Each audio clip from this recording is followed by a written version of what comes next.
Hi everyone. Weekend का मज़ा stock के एनालिसिस में ज़्यादा आता है। एक्चुअल में क्या है कि जब हम मल्टी टाइम फ्रेम पर स्टॉक को जज करते हैं, तब उसमें ओवरऑल क्या हो रहा है, इंस्टीट्यूशन उसमें क्या करना चाह रहा है और मार्केट को उस स्टॉक को इंस्टीट्यूशन कहाँ ले जाना चाहता है, वो हम लोगों को जानने का मौका मिलता है। आज चेन्नई पेट्रोस एक सिंगल स्टॉक का एनालिसिस करेंगे, लेकिन साथ में चलिए हम लोग एक दूसरा स्टॉक सेम सेक्टर का एनालिसिस भी करेंगे इसी में, जो कि है आपको चेन्नई पेट्रो। और ये आ गया आपका अभी अभी अभी अभी तमिलनाडु पेट्रोकेमिकल्स। इन दोनों का एक साथ एनालिसिस करेंगे। ये दोनों कंपनियां सेम सेक्टर में काम करती है और दोनों में ब्रेकआउट है। ठीक है, तो हमने कुछ स्टॉक फिल्टर करके रखा है जिसमें चेन्नई पेट्रो है, उसके बाद तमिलनाडु पेट्रो है। ये दोनों स्टॉक का एनालिसिस करके रखा है। इस एनालिसिस में क्या व्यू है, कितने लंबे समय तक का व्यू है और इसमें और क्या फर्दर हो सकता है, इसके बारे में जानने का प्रयास करेंगे। सबसे पहले तो चेन्नई पेट्रो को देखते हैं। चेन्नई पेट्रो क्या कर रहा है।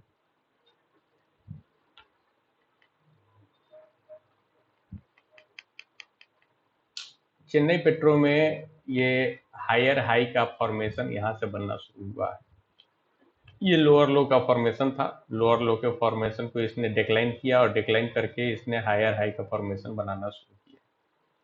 हायर हाई का फॉर्मेशन बनाने के बाद ये इसका पोल है और ये लंबा सा फ्लैग है, मतलब कि इतना दूर टाइम बिताया और टाइम बिताने के बाद इस फ्लैग का ये ब्रेकआउट कर रहा है। यानी कि एक सिनारियो तो ये है, इसमें मल्टीपल सीन है जिसके कारण हम लोग इस स्टॉक को फाइंड आउट करेंगे। ये पोल हो गया और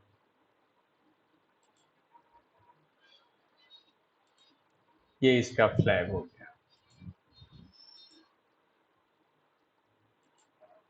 ये पोल एंड फ्लैग का ब्रेकआउट हो रहा है।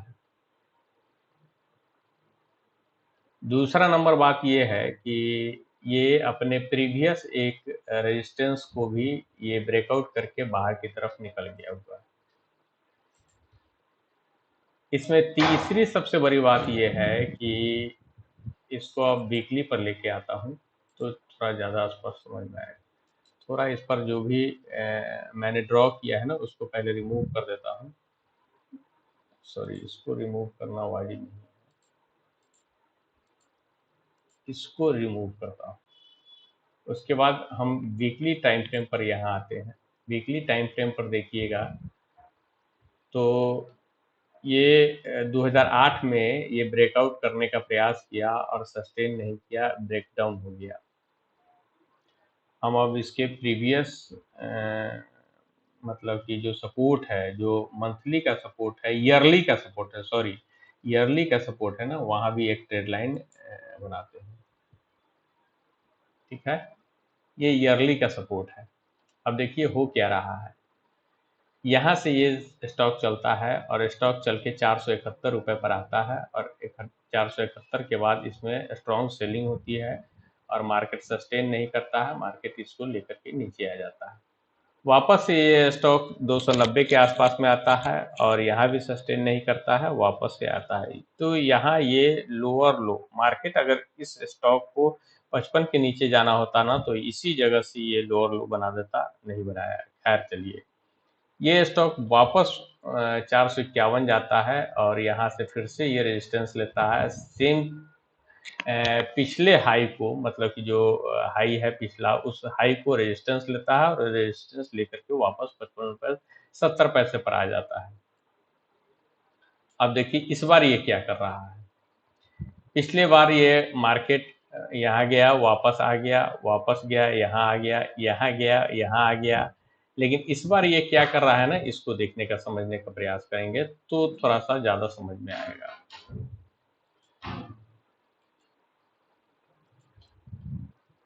देखिए ये राउंडिंग बॉटम है।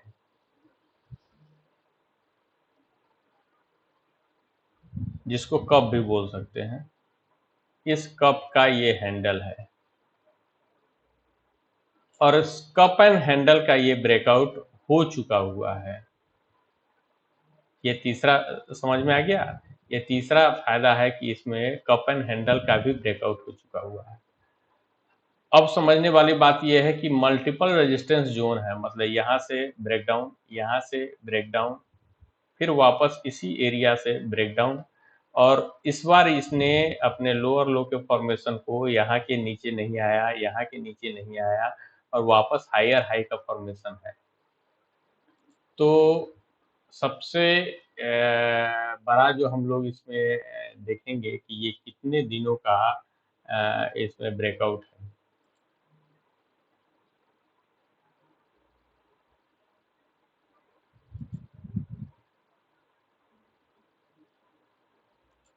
लगभग 1043 वीक, 33 वीक का ये ब्रेकआउट है, यानी कि लगभग लगभग 16 साल का ये ब्रेकआउट है। 16 साल का ब्रेकआउट, जितना लंबा ब्रेकआउट उतनी लंबा टारगेट। अब हमारे पास टारगेट क्या होगा?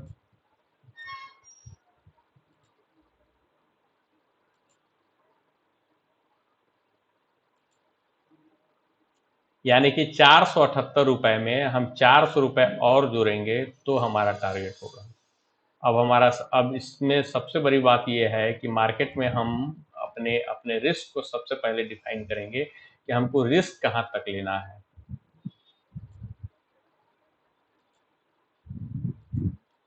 इसके नीचे जब मार्केट ये चेन्नई पेट्रो जब आ जाएगा तो ये बी के स्टॉक हो जाएगा और हमको इसमें से एग्जिट लेना पड़ेगा।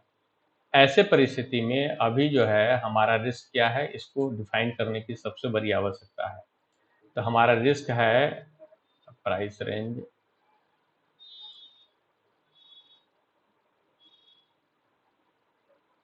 150 रुपया, यानी कि 150 रुपए के रिस्क के साथ हम इसको 400 रुपए तक के लिए इसको प्ले कर सकते हैं।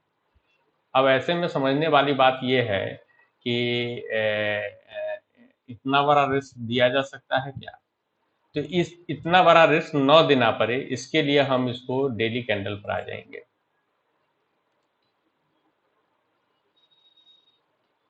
मार्केट यहाँ से हायर हाई फॉर्मेशन था, यहाँ से ये लोअर लो फॉर्मेशन हो गया, फिर यहाँ से ये हायर हाई फॉर्मेशन हो गया। तो हम इससे पिछले स्विंग के पिछले स्विंग, मतलब कि यहाँ 405 रुपए के नीचे यदि मार्केट जब ट्रेड करना चेन्नई पेट्रोल में चालू कर देगा, मतलब कि डेली कैंडल क्लोज करना शुरू कर देगा।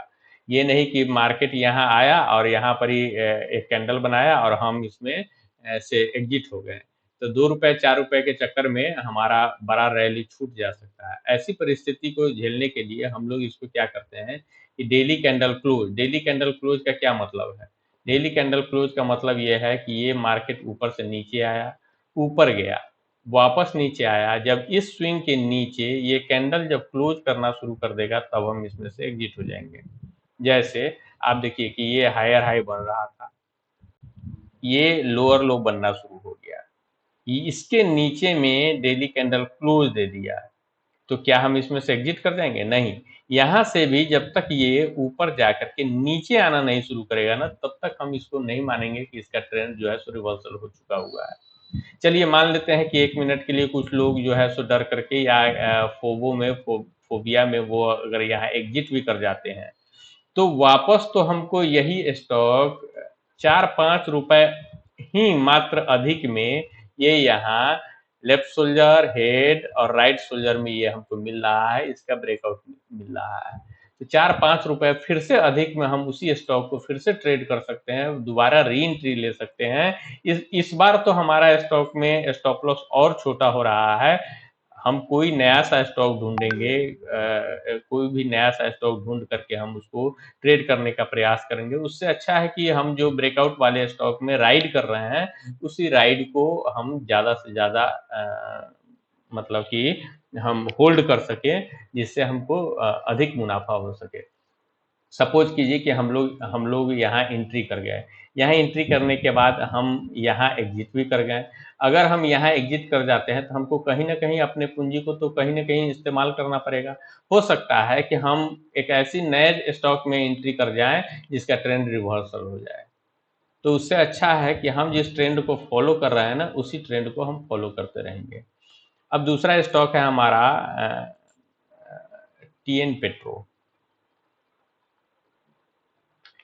टीएन पेट्रो में चेन्नई पेट्रो के बनस्पत मतलब कि अलग सीन चल रहा है। क्या अलग सीन है? पहले तो इसको मंथली कैंडल पर मैं कन्वर्ट कर देता हूं ताकि आपको समझने में थोड़ा और आसान हो जाए। देखिए मंथली कैंडल पर क्या हुआ कि ये लगभग हमको लगता है 12-13 साल 14 साल का ब्रेकआउट हुआ। 12-13 साल 14 साल के ब्रेकआउट के बाद ये स्टॉक जो है ना सो डबल हो गया, डबल से भी अधिक, मतलब कि 2.5 गुना लगभग ये स्टॉक हो गया। वापस से ये स्टॉक यहाँ रिटेस्ट करने आता है, इस जगह को रिटेस्ट करने आता है और रिटेस्ट करके एक बड़ा सा रैली दे देता है। अब देखिए यहाँ क्या हुआ, ये स्टॉक का सिनारियो ही यही है कि ये यहाँ से स्टॉक हर फंडामेंट हर सॉरी हर टेक्निकल एनालिसिस में कुछ ना कुछ नया सीखने को मिलता है। और हर एक टेक्निकल एनालिसिस में जो भी इंस्टीट्यूशन है वो अपना फुटप्रिंट छोड़ के जाते हैं कि हम क्या कर रहे हैं, किस तरीके से वो इस स्टॉक को ट्रेड कर रहा है। तो आप देखिए कि ये स्टॉक वापस ऊपर गया, एक राउंडिंग बॉटम बनाया, राउंडिंग बॉटम बना करके इसका ब्रेकआउट दे दिया। ये भी लगभग हमको लगता है 3 या 4 सालों का ब्रेकआउट होगा। इस 3-4 सालों की जिस तरह 15-16 सालों के ब्रेकआउट को ये रिटेस्ट किया, रिटेस्ट करके ये ऊपर निकल गया, ऊपर निकल के वापस से फिर से यही हिस्ट्री इसमें दोहराई जा रही है। यहाँ रिटेस्ट हो रहा है, रिटेस्ट होकर के ये ऊपर निकल रहा है। इट मीन्स कि ये रिटेस्ट के बाद इसके और इसके इतना बड़ा टारगेट हम इसमें एक्सपेक्ट कर सकते हैं। ये टारगेट कैसे डिसाइड होगा आप देख लीजिए। ये तो सॉरी, मैं आपको यहाँ फर्स्ट बार क्या हुआ था, फर्स्ट बार हुआ था कि यहाँ से रिटेस्ट के बाद ये और इसके बराबर ये ऊपर टारगेट दे दिया, ठीक है। फर्स्ट बार ये हुआ, सेकेंड बार क्या होगा, सेम ऐसा ही होगा ना। देखिए सारा कुछ एक्सपेक्टेशन का मामला है। अभी मैंने आपको सुभाषिस सर का एक वीडियो अपने ग्रुप में डाला है। उस ग्रुप में ये क्या कहना है उनका कि आपको कितना बार सफल होना है इसको देख लेना है। अब देखिए कि इसके डबल 51 रुपया 10 पैसा के डबल हमको टारगेट चाहिए, यानी कि 110 रुपया ऊपर में अभी और टारगेट चाहिए। 110 में से 6-7 रुपये जो यहाँ ब्रेकआउट दे चुका हुआ है ना, उसको माइनस कर लेना है और माइनस करके इस ट्रेंड को भी राइट करना है। ट्रेंड रिवर्स करना होगा तो ये मार्केट ऊपर जाएगा। ट्रेंड रिवर्स कैसे करेगा उसके बारे में भी बात कर लेते हैं ताकि आपको समझ। ये ऊपर गया, ये नीचे आएगा, वापस ऊपर जाएगा, हाई को नहीं काटेगा, फिर से नीचे आएगा। तो क्या हम यहाँ एग्जिट कर जाएंगे? हम बिल्कुल एग्जिट नहीं करेंगे। हम ये देखेंगे कि ये वापस से ऊपर जा करके जब वापस से इस लो को काट देगा और काट करके एक कैंडल क्लोज कर जाएगा, तब हम इसमें से निकल जाएंगे। हम 70 रुपए में इस ट्रेड में से निकल जाएंगे। हम 97 में 110 जोड़ करके 200 रुपए का टारगेट हम इस स्टॉक में अगर लेते हैं और हमको 20 रुपए का यहाँ स्टॉप लॉस लग रहा होता है, तो हम क्यों नहीं मतलब कि 6 महीने साल भर। आपको क्या लगता है कि ये स्टॉक आपको 2 दिन में इतना बड़ा रैली देने जा रहा है? ऐसा कुछ नहीं होने जा रहा है। ये मंथली और ईयरली टाइम फ्रेम का जो भी ब्रेकआउट है ना, या जो भी इसको फॉलो करते हैं उनको 6 महीने 4 महीने साल भर तक का समय इनको स्टॉक को देना पड़ेगा। जब 6 महीने साल भर का स्टॉक, हो सकता है 10 दिन में ये ब्रेकआउट पूरा कंप्लीट कर दे, हो सकता है कि 15 दिन में ये ब्रेकआउट पूरा कंप्लीट कर दे, लेकिन जो जो टाइम फ्रेम का सिनारियो होता है ना, कम से कम हमको इस टाइम फ्रेम के बराबर तो हमको सोचना ही पड़ेगा ना। कम से कम इतना तो सोचना चाहिए ना कि 8 8 महीने का, ये कम से कम 8 महीने में ये पूरा करेगा, ये अपना पूरा अपना जर्नी। तो कम से कम 8 महीने में ये स्टॉक यहाँ से यहाँ जाएगा। अब इसमें सबसे बड़ी बात यह है कि हम अगर 2 स्टॉक, 4 स्टॉक या 10 स्टॉक में इसी तरह के तरीके से निवेश करते हैं, तो हो सकता है 2, 3, 4 या 5 स्टॉक में भी हमारा स्टॉप लॉस चला जाए, 6 में भी चला जाए, 8 में चला जाए। सिर्फ़ और सिर्फ़ 2 का ट्रेंड अगर हम राइड कर लेते हैं पूरा टारगेट के लिए, तो आप सोच के देखिए कि 6 या 7 बार हम अगर गलत होते हैं, तो 7 बार के हिसाब से ₹20 के हिसाब से ₹140 का स्टॉप लॉस लग जाएगा। और 3 बार अगर हम सही होते हैं, तो हमको 5 गुना के हिसाब से 15 यानी कि 110 गुने 3 ₹330 का हमको टारगेट मिल जाएगा। हमारा स्टॉप लॉस कितना लगा? 7 बार में ₹140 और 3 बार अगर हम सही होते हैं तो हमको लगभग ₹300 का टारगेट मिल रहा है। यानी कि ओवरऑल 1:2 का सिनेरियो मिल रहा है। लेकिन ज़्यादातर संभावना ये रहता है ना कि हम लोग तो चूँकि मंथली और वीकली ब्रेकआउट को फ़ॉलो कर रहे हैं ना, तो इसमें हम लोगों के स्टॉप लॉस लगने की संभावना थोड़ा कम होती है। हम लोगों को क्या होगा कि प्राइस जो है ना सो टाइम करेक्शन में चला जा सकता है, यानी कि 8 महीने के बदले में ये 16 महीने लग सकता है, ये 15 महीने लग सकता है, ये 1 साल लग सकता है। लेकिन मंथली और वीकली और ईयरली ब्रेकआउट कोई भी आदमी अगर फाइंड करता है, तो उनके स्टॉप लॉस लगने की संभावना काफ़ी कम होती है। ऐसा प्रीवियसली जो भी अच्छे निवेशक हैं, उन लोगों के हिसाब से जो बातें छन के आ रही है, उसके हिसाब से मैं आपको बताया देता हूँ। धन्यवाद। थोड़ा-सा त्रुटि तो होती ही होगी। आप बड़े-बड़े ट्रेडर को देखते होंगे। उतने बड़े ट्रेडर के हिसाब से ना तो मैं बोल पाता हूँ और ना ही मैं एनालिसिस कर पाता हूँ। लेकिन मैंने जो मार्केट से सीखा है, वो आपको सिखाने का प्रयास करता हूँ। यही मेरे लिए सबसे बड़ी उपलब्धि है और मैं इसी में खुश हो लेता हूँ और इसको अगर आप एन्जॉय कर सकते हैं तो करें।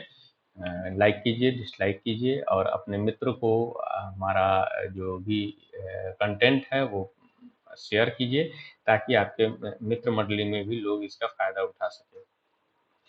जय हिंद, वंदे मातरम, भारत माता की जय।